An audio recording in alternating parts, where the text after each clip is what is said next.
بشنوه کردیم سیستم رو بس کردن گفتن آقا بذارید بیان পুরো বিশ্বের সামনে আজ আমেরিকা একটা কাগজে বাঘে রূপান্তরিত হলো।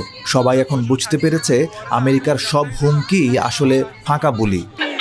عزیزان من خاک پای همتونم ما شرایط بودیم تو جنگ 12 روزه تو بدترین شرایط بودیم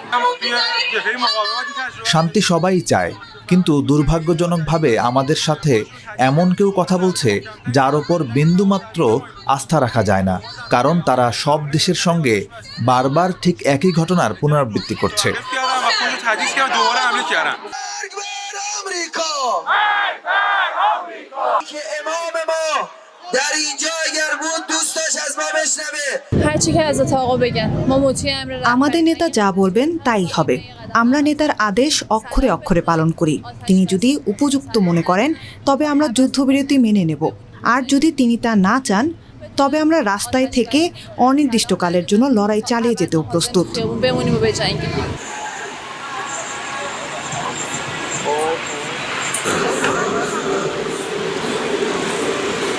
ما پیرو رهبری هستیم هرچی رهبر بگن আমরা নেতাকে অনুসরণ করি। নেতার যে কোনো কথাই আমাদের জন্য চূড়ান্ত ও শিরোধার্য। এখন পরিস্থিতি পুরোপুরি বদলে গেছে।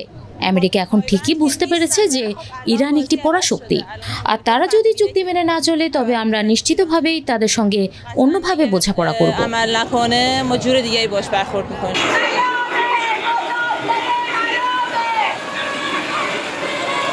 این آخرین پیام مذاکره حرامه